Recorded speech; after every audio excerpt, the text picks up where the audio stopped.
बच्चों कल हमने ना स्पेशल परचेज वाली एंट्रीज करी थी, ठीक है। ये वो एंट्रीज थी जहां पर हमारा परचेज अकाउंट क्रेडिट हो रहा था, है ना। तो मैंने आपको रीजन बताया था इसके लिए, ये वाली हमारी एंट्रीज थी।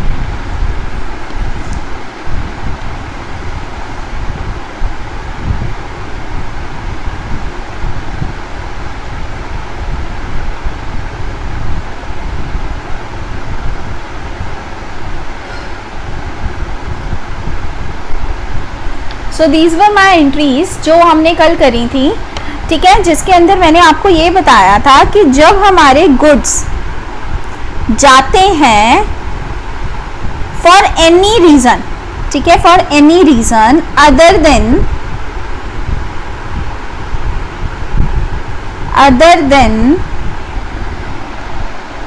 सेल एंड परचेज रिटर्न, तो हम क्या करते हैं बेटा, परचेज अकाउंट को क्रेडिट कर देते हैं, ठीक है। इसके अंदर हमने एक एग्जांपल लिया था ड्राइंग्स का।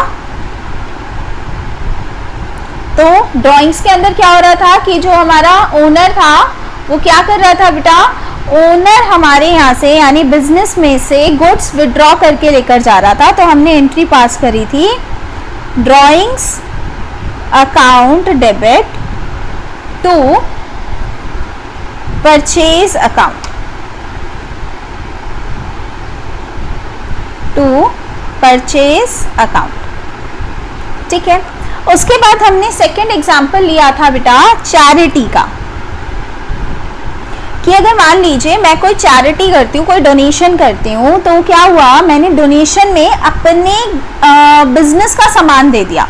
एग्जाम्पल हमने लिया था स्टेशनरी की शॉप। एक बच्चा आया छोटा, उसने आकर कहा कि मुझे पढ़ने के लिए रजिस्टर चाहिए, पैसे नहीं है, तो आपने उठाकर उसको रजिस्टर दे दिया, तो गुड्स चले गए। तो आपने लिखा चैरिटी या डोनेशन, जैसे भी आपको लिखना है, account debit to purchase account, क्योंकि सामान आपका चला गया, ठीक है। फिर थर्ड मैंने आपको केस लिया था बेटा एडवर्टीजमेंट का। एडवर्टीजमेंट में क्या हो रहा था, आप सैंपल्स बांट रहे थे, फ्री सैंपल्स, ठीक है। जैसे आपने लेज का मैंने एग्जांपल लिया था कि लेज वाला अगर अपने यहाँ से सामान उठाकर फ्री में बांटने लग जाए, ठीक है, तो गुड्स जा रहे हैं, तो वो advertisement expense account debit to purchase हो जाएगा, ठीक है। तो तीन केसेस हो गए थे। फोर्थ केस जो मैंने किया था बेटा आपके साथ, वो किया था फायर का, ठीक है, कि आपकी शॉप के अंदर आग लग जाती है और 1000 रुपए का सामान खराब हो जाता है, खत्म हो जाता है, जल जाता है, तो आपको लॉस हो गया। तो loss by fire account debit कर दिया, और क्योंकि परचेज है, गुड्स जा रहे हैं, तो परचेज अकाउंट आपका क्रेडिट हो गया। यही हमने केसेस किए थे बेटा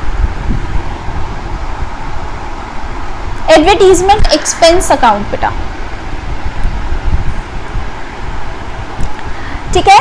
अच्छा, तो ये सारे के सारे जो हमें एंट्रीज करनी थी वो हमें कॉस्ट प्राइस पर करनी थी, ना कि सेल प्राइस पर।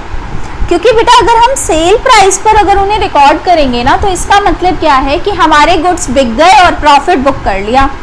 बेटा बिके तो है नहीं, बिके नहीं है तो प्रॉफिट कैसे बुक करेंगे। तो ये सारी ट्रांजैक्शन हमारी कॉस्ट प्राइस के ऊपर आनी थी। क्लियर हो गया।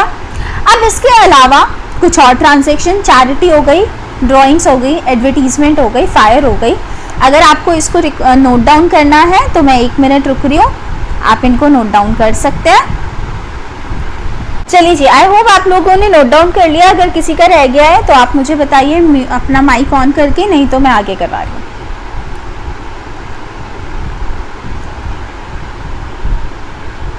ठीक है बेटा। इसके अलावा हमारा 5th केस आएगा।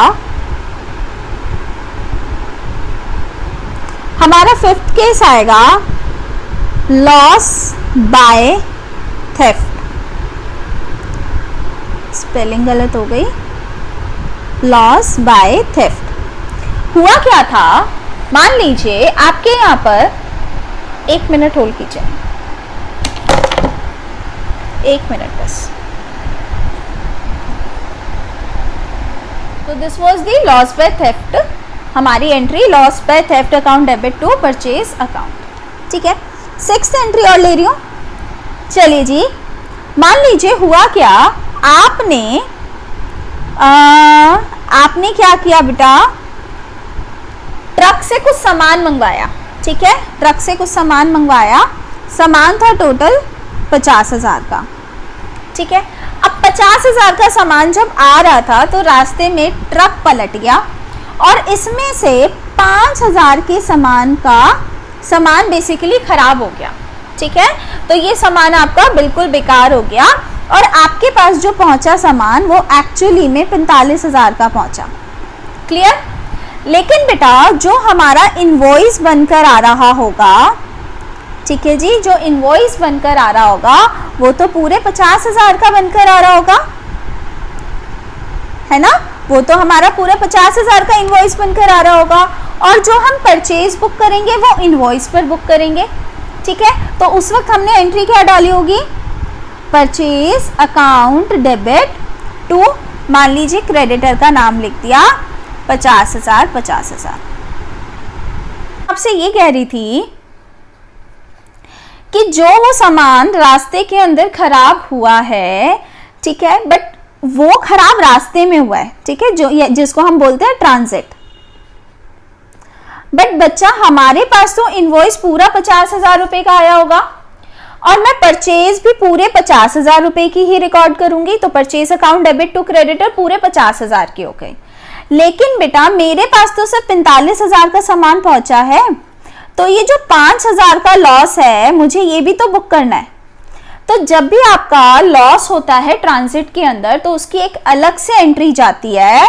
क्या एंट्री जाती है? देखिए ध्यान से, बिल्कुल वैसी एंट्री बनेगी जैसे ऊपर बनी है। एंट्री क्या आएगी? Loss in transit. कितने का लॉस हुआ है बेटा आपको? 5,000 रुपए का, और उसकी वजह से गया क्या है?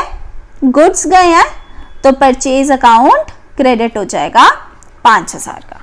ठीक है, तो ये बेसिकली हमारी एंट्री जाएगी loss in transit debit to purchase. Clear? अब मैं एक एक बच्चे से पूछ रही हूँ, यहाँ तक अगर कोई डाउट है तो पूछ लीजिए। तो एक बार ये लास्ट वाले में ना आपकी थोड़ी सी फिर से कट रही थी, पर मैंने मतलब समझ तो आ गया। बस एक बार बता दो, ये जो इन ट्रांजिट वाला है ये ट्रांसपोर्टेशन वाला है ना? हाँ जी बेटा। कि दीदी अगर उससे ला रहे हो तो कुछ खराब हो जाए या गिर जाए, मतलब जो भी हो जाए, तो जितने का लॉस हुआ वो आएगा। हाँ जी बेटा, है ना? हाँ जी। सिमरन दीदी मुझे ना, हाँ जी दीदी मुझे ना इनवॉइस वाला समझ नहीं आया। बच्चा मैं मतलब सीधा सीधा मैं आपको यही कह रही हूँ कि जब आप सामान खरीदोगे, आप किसी से सामान लेकर आए, ठीक है, सामान सामने वाले बंदे ने लोड करा दिया, 50,000 का सामान था, तो वो आपको इनवॉइस कितने का देगा? 50 का। आप अपने यहाँ पर आकर रिकॉर्ड कितने का करोगे? 50 का। ठीक है, कर लिया। अब आपको पता चलता है कि भाई मेरा आधा सामान 5,000 रुपए का रास्ते के अंदर खराब हो गया, तो आप उसका लॉस बुक करोगे, तो वो एंट्री हम पास करेंगे loss in transit to purchase account. दीदी इनवॉइस बिल होता है? हाँ जी बेटा। रिसीवेबल लो, बिल पेबल लो, दोनों को इनवॉइस बोलते हैं? नहीं बेटा, बिल रिसीवेबल और bill payable bill of exchange होते हैं। इनवॉइस का मतलब सेल बिल। अच्छा, मतलब बिल्स जो होते हैं, बिल ऑफ एक्सचेंज जो हम कस्टमर्स वगैरह को देते हैं, और जो इनवॉइस होता है वो डीलर्स वगैरह उनको देते हैं। नहीं नहीं नहीं नहीं नहीं नहीं, गलत समझे हो आप। कोई बात नहीं, अभी तक आप सिर्फ इतना समझो कि इनवॉइस हमारा बिल होता है। जब हम नेक्स्ट चैप्टर करेंगे ना, उसके अंदर सारी तरीके के इनवॉइस करेंगे। बिल ऑफ एक्सचेंज इनवॉइस नहीं होता बेटा, that is a document used to for trading. ठीक है, वो बेसिकली बिजनेस ट्रांजेक्शन का, वो अभी उसको मत कंसीडर करो, नहीं तो कंफ्यूज हो जाओगे। ठीक है, बट ऐसा नहीं है। हाँ, चलिए अब बात करते हैं बेटा। मैंने आपको अभी तक इतने ये सारे के सारे, हाँ करुणेश आपको डाउट है बेटा? चलिए अब मैं आपको नेक्स्ट कॉन्सेप्ट जो कराने वाली हूँ इसी से रिलेटेड, वो ये है बेटा कि इंश्योरेंस के टाइम पर क्या होता है। तो बच्चा आपको पता है इंश्योरेंस क्या होता है कि मान लीजिए मेरा ये गोडाउन है, ठीक है, या मेरा ये दुकान है, शॉप है, शॉप में सामान रखा है, ठीक है, अब ये सामान कभी खुदा ना खास्ता यहाँ पर आग लग जाती है या यहाँ कोई क्या नाम है, कोई ऐसा डिजास्टर हो जाता है जिससे मेरा सामान खराब हो जाता है। ठीक है, तो मैं इसके लिए क्या करती हूँ, मैं अपने गुड्स को इंश्योर करवा लेती हूँ।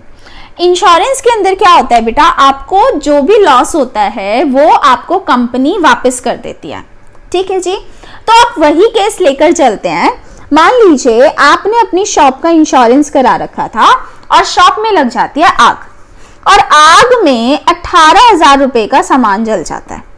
ठीक है, तो सबसे पहले सामान जलने की एंट्री करेंगे। देखिए ध्यान रखिएगा कि क्या ट्रांजैक्शन कब कब कैसे हो रही है। पहले आग लगेगी, ठीक है, पहले फायर होगी।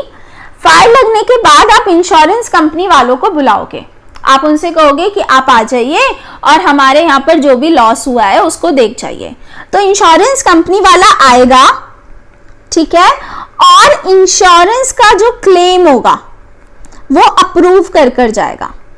ठीक है, कि कितना क्लेम वो देंगे। ऐसा नहीं है कि सारा का सारा मिल जाता है, 18 का 12 भी मिल सकता है, 10 भी मिल सकता है या पूरा 18 भी मिल सकता है। तो वो क्लेम अप्रूव कर जाएगा और फिर कुछ दिनों बाद आपको इसका चेक मिलेगा। ठीक है, तो 3 ट्रांजैक्शन अलग अलग होंगी, आग लगेगी, क्लेम अप्रूव होगा और बाद में आपको उसकी पेमेंट होगी।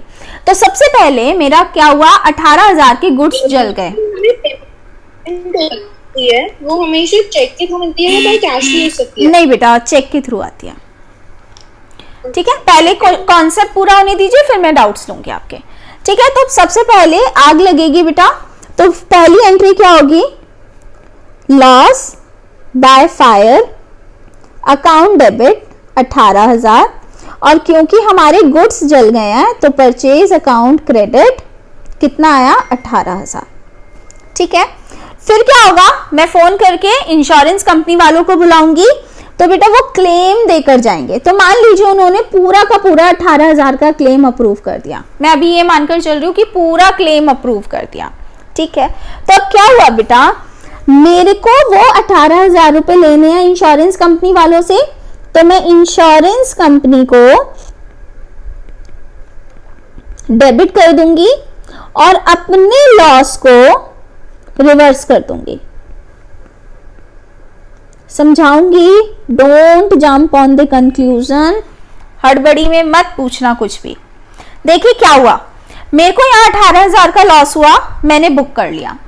उसके बाद ये 18,000 का लॉस बेसिकली मेरे को इंश्योरेंस कंपनी वाले देंगे, तो मैंने उनको डेबिट कर दिया। डेबिट क्यों कर दिया बेटा, मैंने उनको एक तरीके से अपना डेटर बना लिया, एक तरीके से बोल रही हूँ कि इनसे पैसा आना है। ठीक है, तो ये बेसिकली क्या हो गए, एक तरीके से ये मेरे एसेट हो गए, तो मैंने उनको डेबिट कर दिया। ठीक है, और जैसे ही मैंने उनको डेबिट किया, क्योंकि मैंने कहा अच्छा अब तो वो पैसा वही दे देंगे, तो जो मेरा लॉस था अब वो मेरा लॉस रहा नहीं, तो मैंने उसको रिवर्स कर दिया, इनकम के अंदर बुक कर दिया, तो अल्टीमेटली ये कट गया। ठीक है, तो इट मींस क्या हुआ, मेरा लॉस खत्म हो गया। तो सेकेंड एंट्री क्लेम अप्रूवल किया, और थर्ड एंट्री जो आएगी बेटा वो पेमेंट रिसीव की आएगी। तो पैसा मिलेगा बैंक अकाउंट से, बैंक अकाउंट में जमा हो जाएगा, और वो पैसा देगा कौन, इंश्योरेंस कंपनी वाले देंगे, तो वो गिवर हो जाएंगे, तो मैंने उनको क्रेडिट कर दिया। ठीक है, तो ये मेरी एंट्रीज का सीक्वल है, पहले आग लगेगी, फिर क्लेम बुक होगा और उसके बाद मुझे चेक मिलेगा। एक एक करके पूछ रही हूँ, बता दीजिएगा अगर किसी को डाउट है। सहज,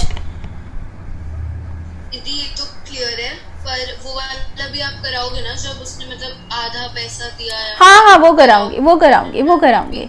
सिमरन, हाँ ठीक है दीदी, ये तो क्लियर। और ये तीनों तो हम अपने आप ही कर देंगे। नहीं चलिए ट्रांजैक्शन नहीं नहीं नहीं नहीं नहीं नहीं, आपको दिया जाएगा कि भाई लॉस हुआ है, बंदे को बुलाकर अप्रूव किया है, फिर पेमेंट आई है। ठीक है, हाँ जी करुणेश, ठीक है। यशिका थोड़ा कुछ समझ आ रहा है क्या बेटा? यस मैम, इसमें थोड़ा बहुत आ रहा है। ठीक है, जितना आ रहा है उतना समझ लो। नेहा, ठीक है। सनेमी, आ गया दीदी। चलिए वेरी गुड। अब मैं कह रही थी बेटा कि अगर मान लीजिए वो सारा क्लेम नहीं बुक कर जाते, वो बुक कर जाते हैं सिर्फ और सिर्फ 12,000 का क्लेम, ठीक है। आग लगी कितने की? 18,000 की, क्लेम बुक हुआ 12,000 का।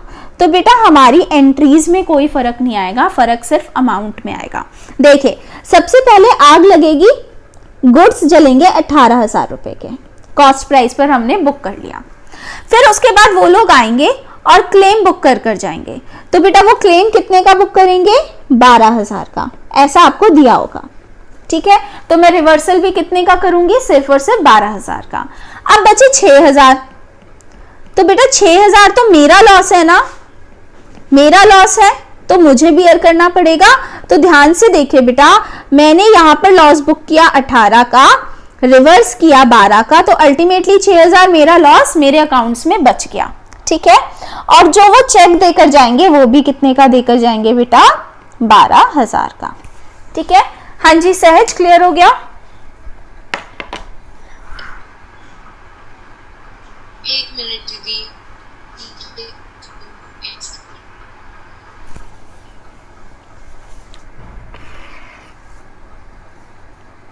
दीदी 6,000 का क्या किया आपने? कुछ नहीं किया बेटा, ये अपने बुक्स में रह गया वो बस।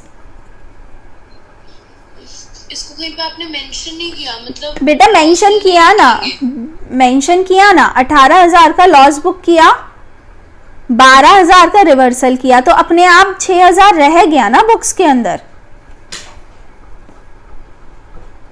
हाँ जी दीदी। ठीक है, दीदी एक बार इसकी रिकॉर्डिंग भेज देना, लेकिन हाँ ठीक है बेटा मैं भेज दूंगी। क्या नाम है? करनेश, क्लियर है? ठीक है। नेहा, क्लियर है दीदी। चलिए देखते हैं अब क्वेश्चन नंबर नेक्स्ट देखते हैं बेटा। आप लोग थोड़ा सा दिमाग लगाएंगे अब नेक्स्ट वाले क्वेश्चन में, मैं फिर आपको क्वेश्चन करने के लिए दे दूंगी, ठीक है। अब देखिए ध्यान से, क्वेश्चन है ई। देखिए goods costing 500 was damaged in transit, यानी रास्ते के अंदर डैमेज हो गए, ठीक है। तो आपको पता है कि आपको क्या एंट्री करनी है? लॉस इन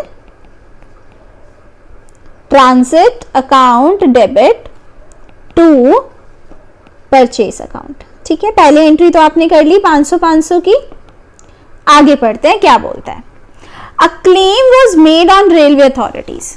बेटा ये जो सामान आ रहा था ना, ठीक है, ये रेलवे के थ्रू आ रहा था और रेलवे अथॉरिटी की वजह से मेरा वो सामान डिस्ट्रॉय हो गया, ठीक। अब मैंने रेलवे अथॉरिटी से कहा कि भाई आप लोग क्लेम दो इसका, तो claim was made on railway authorities, मैंने क्लेम उनसे मांगा। अब मैंने मांगा है तो ऑब्वियसली मैं अपने बुक्स में भी रिकॉर्ड करूंगी, क्योंकि मैं उनसे कह रही हूँ भाई 500 रुपए का मेरे को लॉस कंपनसेट कर चलो। तो मैं क्या करूंगी बेटा? क्लेम की एंट्री रिकॉर्ड करूंगी जिसमें रेलवे अथॉरिटीज को डेबिट कर दूंगी, इंश्योरेंस के अलावा, इंश्योरेंस के बजाय, ठीक है, और अपने लॉस को उतने से कम कर दूंगी। अब देखिए, हाँ एक मिनट बेटा पहले कंप्लीट करने दीजिए प्लीज, ठीक है। यहां पर मुझे रिसीविंग का कुछ नहीं दिया हुआ है ना, रिसीविंग का बैंक का कुछ नहीं दिया कि उन्होंने दिया या नहीं दिया, तो मैं यहाँ पर बैंक वाली एंट्री अपने आप से नहीं करूंगी, ठीक है। चलिए अब नेक्स्ट एंट्री पढ़ते हैं।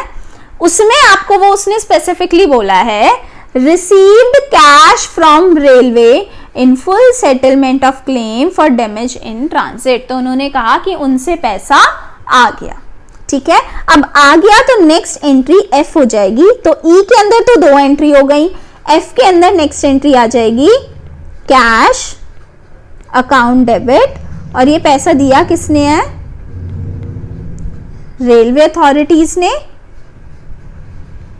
तो रेलवे अथॉरिटीज क्रेडिट हो जाएंगी, ठीक है।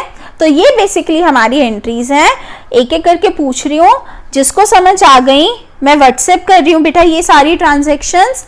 नहीं मैं व्हाट्सएप नहीं कर सकती, सॉरी, आपको यहीं से स्क्रीनशॉट लेना पड़ेगा, ठीक है। आप लोग करना चालू कर दीजिए और जिसका डाउट है वो एक एक करके पूछ लीजिए। हाँ जी सहज।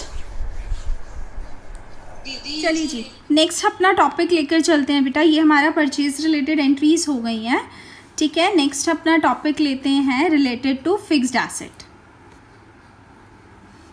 ठीक है, तो नेक्स्ट टॉपिक हमारा क्या है, entries related to fixed assets. बहुत इजी है, मुश्किल नहीं है। बस इसमें एक एंट्री ऐसी आती है जो बच्चों को थोड़ा सा प्रॉब्लम करती है, बाकी सारी एंट्रीज एकदम ठीक है। तो बच्चा फिक्स्ड एसेट आपको पता है, फर्नीचर हो गया, बिल्डिंग हो गई, लैंड है, ठीक है, मशीनरीज हैं, ये सारे आपके फिक्स्ड एसेट हैं। तो बेटा जब आप फिक्स्ड एसेट को परचेज करते हो, ठीक है, तो परचेज ऑफ फिक्स्ड एसेट, क्योंकि फिक्स्ड एसेट क्या है, आपकी रियल अकाउंट है जी। अब दिख रही है ना स्क्रीन? हाँ हाँ दीदी।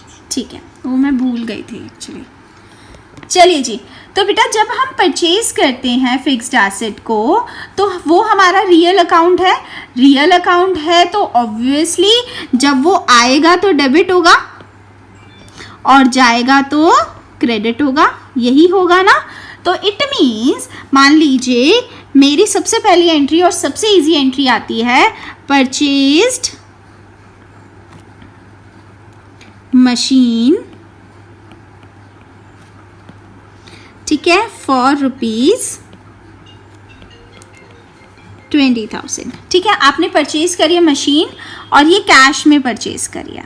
ठीक है, तो एंट्री क्या करेंगे आप, मशीन आ गया तो मशीन अकाउंट डेबिट हो गई और कैश चला गया तो कैश क्रेडिट हो गया। कितने से, 20,000 और 20,000। चलिए जी, तो हमारी ये एंट्री हो गई। सेकेंड एंट्री आएगी बेटा, purchase of machine on credit from messrs Renwood. ठीक है, तो रेनवुड से हमने मशीन परचेज करी 1.5 लाख रुपए की। तो एंट्री क्या आएगी बेटा, मशीन आ गई आपकी, machine account debit to messrs Renwood. Clear हो गया? तो ये भी आपकी नॉर्मल एंट्री हो गई, बहुत इजी है। चलिए नेक्स्ट बात करते हैं थर्ड की। मान लीजिए मैंने बिल्डिंग परचेज करी है, ठीक है, मैंने 2 लाख रुपए की बिल्डिंग परचेज करी, तो एंट्री क्या आती है बेटा, building account debit to cash 2 lakh. अब हुआ क्या बेटा, मैंने बिल्डिंग परचेज नहीं करी, मैंने बिल्डिंग बनवाई है। ठीक है, मैंने बिल्डिंग को बनवाया है, डन। तो बेटा बिल्डिंग को बनवाने के लिए मैं क्या क्या खरीदूंगी, मैं ईंट खरीदूंगी, ठीक है, सीमेंट खरीदूंगी, राइट, मैं लेबर को पैसे दूंगी, ठीक है, और इन सब से मिलकर क्या बन जाएगी, एक बिल्डिंग बन जाएगी, राइट। और ये सारा काम अलग अलग टाइम पर होगा। तो मान लीजिए मैं ईंट खरीद कर आती हूँ 20,000 की, सीमेंट खरीदा 50,000 का, लेबर को पैसा दिया मैंने 3 लाख रुपए। ठीक है, अब क्या हुआ, ये सारे काम मैंने किस लिए करे बेटा, ताकि मेरी फिक्स्ड एसेट बन जाए। कौन सी एसेट, बिल्डिंग। तो बेटा मैं ये सारे के सारे जो भी सामान लेकर आई हूँ मैं वो बिल्डिंग अकाउंट में ही डेबिट करूँगी। क्या एंट्री आएगी, बिल्डिंग अकाउंट डेबिट टू, जो भी कैश या बैंक जैसे भी, या उधार में लेकर आए तो उधार में, टू कैश, और इन सबको प्लस कर दूंगी, 20,000 प्लस 50,000 प्लस 3 लाख, तो 3,70,000 मेरा कहाँ चला जाएगा, बिल्डिंग अकाउंट के अंदर ही चला जाएगा। और जैसे जैसे मान लो मैं बाद में भी कुछ सामान लेकर आती हूँ, मान लो मैं किचन का सामान लेकर आती हूँ बाद में फिटिंग कराने के लिए, तो वो भी बिल्डिंग अकाउंट में ऐड हो जाएगा। मतलब जैसे जैसे सामान आता जाएगा या पेमेंट होती जाएगी वैसे वैसे बिल्डिंग अकाउंट में ऐड होता जाएगा। सामान के नाम से कोई अकाउंट नहीं बनेगा, क्यों, क्योंकि ये पूरा सामान मैं किसको बनाने में कर रही हूँ यूज़, बिल्डिंग को बनाने में यूज़ कर रही हूँ। ठीक है, इससे रिलेटेड अगर कोई डाउट है तो पूछ लीजिए, नहीं तो फिर मैं आगे बढ़ रही हूँ। ऑफिस यूज़ बहुत इजी एंट्री है, आती है, मैं नहीं करवाऊंगी। ठीक है, next, purchase furniture 80,000 by taking loan, ये भी आपको आती है, हमें अच्छे से आती है, हमने कर लिया। Next, purchase machinery from alpha limited for 80,000, बिल्कुल अच्छे से आती है, नहीं करवाऊंगी। फिर आई हमारी E entry, brick cement timber of 1.5 lakh purchase and use for construction of building, payment made by cheque, आपको आता है, ठीक है। तो ई एंट्री भी आप अच्छे से कर लेंगे। बाकी की जो बीच में रह रही है ना वो भी करवाऊंगी, आप चिंता मत कीजिएगा, ठीक है। तो जल्दी जल्दी ये 4 एंट्रीज कर दीजिए, फिर उसके बाद मैं आपको बताती हूँ नेक्स्ट कॉन्सेप्ट हमारा क्या है। 4 एंट्रीज है और इसमें कोई डाउट है तो पूछ लीजिए। प्रिंसिपल पर बेस्ड है, ठीक है, प्रिंसिपल पर बेस्ड है। और वो प्रिंसिपल क्या कहता है, उस प्रिंसिपल का नाम है कॉस्ट कॉन्सेप्ट, ठीक है, जिसको हिस्टोरिकल कॉस्ट कॉन्सेप्ट भी बोलते हैं। ये हम अपने नेक्स्ट चैप्टर के अंदर करेंगे, अभी रहते हैं, ये वाला चैप्टर है ना, तो ये अभी रहता है। ये कॉन्सेप्ट क्या कहता है कि जितने भी मेरे एसेट्स हैं उनको हम एक्विजिशन कॉस्ट पर रिकॉर्ड करते हैं, ठीक है बेटा। उसने वर्ड जो यूज किया है वो एक्विजिशन कॉस्ट किया है, परचेज प्राइस यूज नहीं किया।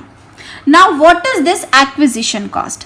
बेटा किसी भी एसेट को एक्वायर करने में कितने पैसे लगे हैं? एक्वायर का मतलब उसे रेडी टू यूज करने में, ठीक है। जैसे मान लीजिए मैं एक कंप्यूटर खरीद कर लाती हूँ, ठीक है, ये कंप्यूटर था 40,000 रुपये का, लेकिन बेटा ये कंप्यूटर था दिल्ली के अंदर और गुड़गांव लाने में मुझे 1500 रुपये किराया लग गया, ठीक है, कार्टेज लग गया, डन।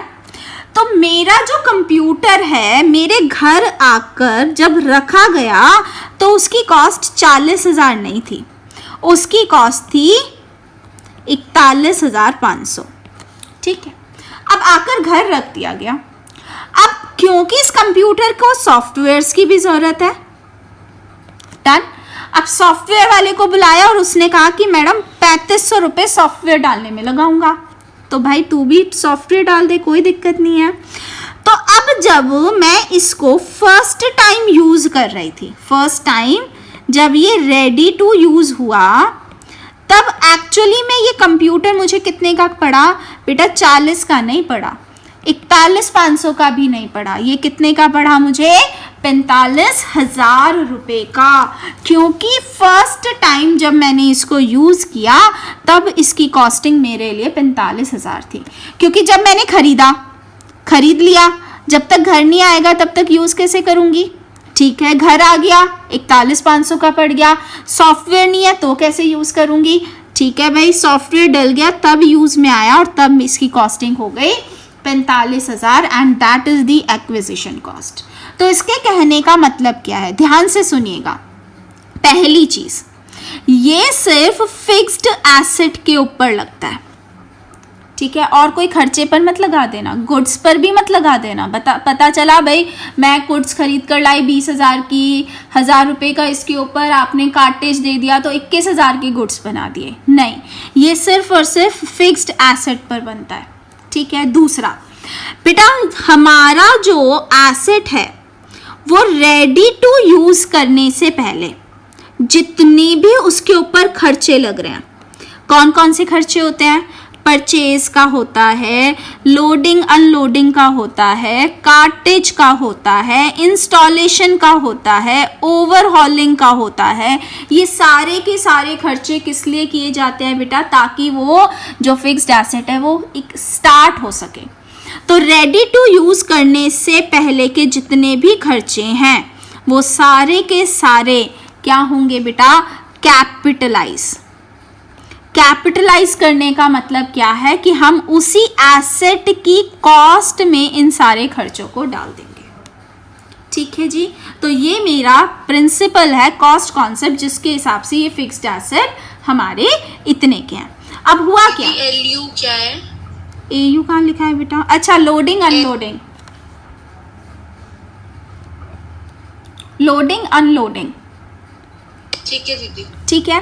चलिए अब मैं आपको एक छोटा सा और एग्जाम्पल देती हूँ। मान लीजिए मैं ये 40,000 का कंप्यूटर खरीद कर आई आज 6 तारीख को। आज कौन सी तारीख है पता नहीं, आज 5 है ना शायद, चलिए जो भी है 5 जून को मैं ये खरीद कर लेकर आई और सॉफ्टवेयर डलवाया मैंने इसमें 3 दिन बाद, ठीक है, यानी इंस्टॉलेशन के जो खर्चे किए वो करे 8 तारीख को, ठीक है।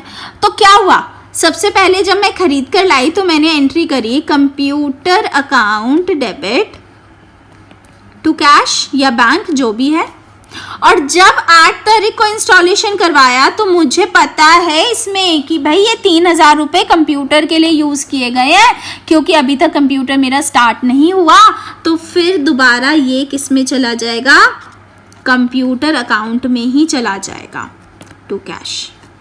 3,000 यहाँ खरीद कर आए थे 40। तो देखिए ध्यान से, अब मेरा कंप्यूटर एक्चुअली में कितने का हो गया, 43,000 का, ठीक है। तो क्रक्स निकाल रही हूँ बेटा, जितने भी इंस्टॉलेशन से रिलेटेड हमारे खर्चे होते हैं फिक्स्ड एसेट के, वो हमारे फिक्स्ड एसेट अकाउंट के अंदर ही डेबिट हो जाते हैं, उनको हम कैपिटलाइज ही करते हैं, ठीक है।